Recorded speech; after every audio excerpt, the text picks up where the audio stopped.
3 fois nommé au César, François Damiens s'illustre une fois de plus cette année dans La Famille Bélier, le film aux 6 millions d'entrées. En quelques années, l'acteur est devenu une valeur sûre du cinéma français, prêt à se mesurer à une autre star belge. Je me considère comme un imbécile, donc, et lui me considère comme un trou de cul, c'est ce qu'il dit dans le film d'ailleurs. Moi j'ai envie qu'il échoue d'ailleurs. Mais avant de rencontrer ce succès au cinéma, François Damiens a vu sa carrière démarrer sur RTL TVI grâce à un personnage de caméra cachée. Ce qui est dangereux, c'est que s'il y a le moindre petit boom, clac, par terre. Je déconne, hein, tu te rends compte. Hein. Comment cet assistant de production est-il devenu la star des caméras cachées en Belgique puis en France? Quelle personnalité se cache derrière ce grand comédien devenu star de cinéma? Portrait d'un homme qui n'aurait jamais dû se retrouver devant une caméra.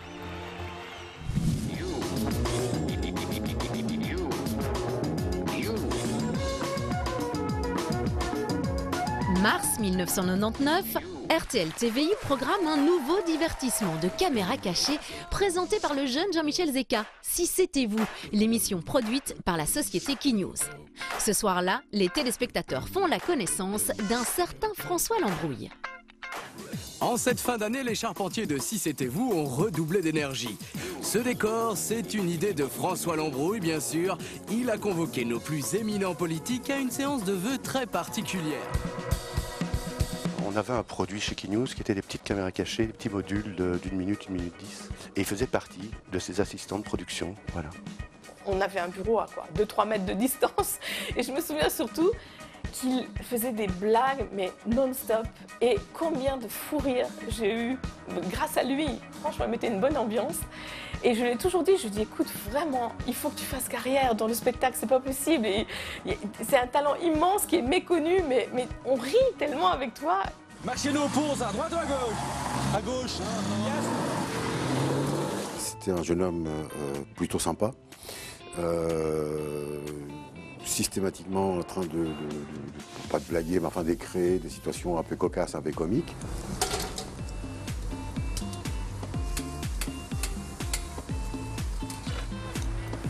En boisson.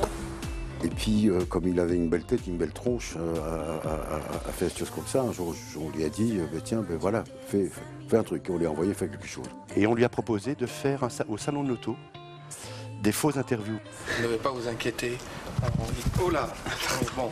Je vous dis que je ne l'ai pas dit. Alors maintenant, arrêtez de m'emmerder. Vos fiches, elles sont pas bonnes. Je n'ai pas dit ça. Ça va? Faites pas chier maintenant. Allez, on va arrêter. Non, attendez, je te rends encore 2 questions. La carrière de François Damiens est lancée, il ne lui manque plus qu'un nom qui marque les esprits.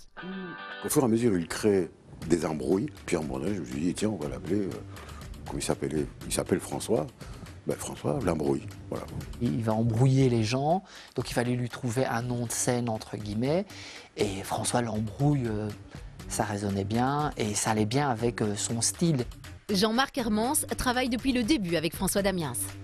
C'est un athlète du corps à corps avec les piégés, parce qu'on ne le voit pas, on ne le sait pas, mais il y a des piégés qui restent 1 demi-heure sur place, même 3/4 d'heure. Peu importe où il est, il n'y a pas de scénario écrit. Tout repose sur son talent. Souvent, c'était des personnages qu'il avait rencontrés. Et donc, il caricaturait ces personnages. Et on demande pardon, s'il vous plaît. Pardon. Pardon qui? Pardon, madame. Et c'est la dernière fois que vous venez avec moi. Stop! Bande de cons! Et là! Oh! En quelques années, les caméras cachées de François Lambrouille deviennent cultes. Ses personnages, son culot et ses répliques marquent les esprits. Prends mes 100 francs. Allez, dépêche-toi. En avant. Allez. Tout de suite, touche l'écrase la gueule.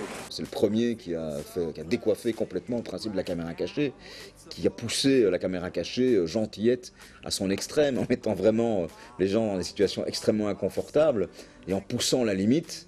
Et son rôle aussi, parce qu'effectivement, vous avez envie de lui mettre des claques, quoi. On me sert comme il faut, hein. Je vous offre... J'ai payé, alors vous me remboursez et je m'en vais ailleurs. Vous prenez vraiment pour un imbécile ou quoi? Ça t'arrive pour la tête de con, moi j'appelle ça. Tête de con? Non, c'est blague. Star des caméras cachées en Belgique, sur RTL puis en France, la carrière de François prend un tournant incroyable lorsqu'il se voit proposer un rôle dans le film OSS 117. À l'époque, François Damiens ne croit pas vraiment entamer une carrière d'acteur. Moi, je veux dire, j'ai jamais aimé me mettre en avant, quoi. Tu vois, je veux dire, Les choses sont toujours... J'essaie de faire ce que je fais le mieux possible, avec le plus de conscience professionnelle possible. Mais je commence pas à penser à ces trucs-là. Et à mon avis, si tu commences à penser à ça, c'est foutu avant de commencer, quoi. Le mec qui a même pas encore commencé à jouer son premier film, qui pense déjà qu'il va monter les marches de Cannes, on répète à sa place, quoi. Et pourtant, un an plus tard, François Damiens monte et descend les célèbres marches grâce à Dickeneck, le film qui va changer sa vie. François Damiens, comédien de Dickeneck, rebrousse le tapis rouge. Premier comédien à descendre les marches. Oui, pas action. Oh. Après le mythique Claudie Faucon, les propositions de rôle affluent pour François Damiens, qui joue avec les plus grands. Et pourtant, les strass et les paillettes n'ont pas bouleversé la nature de ce timide blagueur. Qu'est-ce que je disais? Que Brad Pitt venait d'arriver. Ouais. J'arrive, Brad. Et Angelina? C'est quelqu'un, je le répète, de très sensible, de très humain, de très altruiste.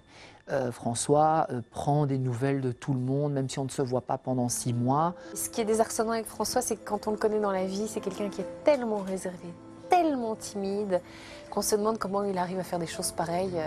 Mais avec son nouveau statut de star, François Damiens ne serait-il pas tenté de prendre la grosse tête? J'aimerais bien que si je me plante, on vienne pas me faire chier, parce que je me suis planté. Donc si je vais gueuler sur tous les toits que « Ah putain, t'as vu le bazar, le truc ?» Puis après ça, je veux dire, les gens, ils vont déjà arriver... Oh, c'est pas top. Ce qu'il veut, c'est qu'on qu'on juge son travail et que... Mais c'est toujours le même. Toujours le même. Il n'a pas changé. Et je suis pas sûr qu'il changera. Malgré sa fulgurante carrière, ce grand timide a donc su garder les pieds sur terre. C'est peut-être là qu'il faut chercher la clé de son succès. Il y a une dizaine d'années, j'interviewais des stars, des sommités un peu comme toi là, hein. Et puis j'ai évolué, moi. C'est toi dans 10 ans, tu seras toujours occupé à me filmer. Enfin, chacun son voix, des gars, c'est bon là.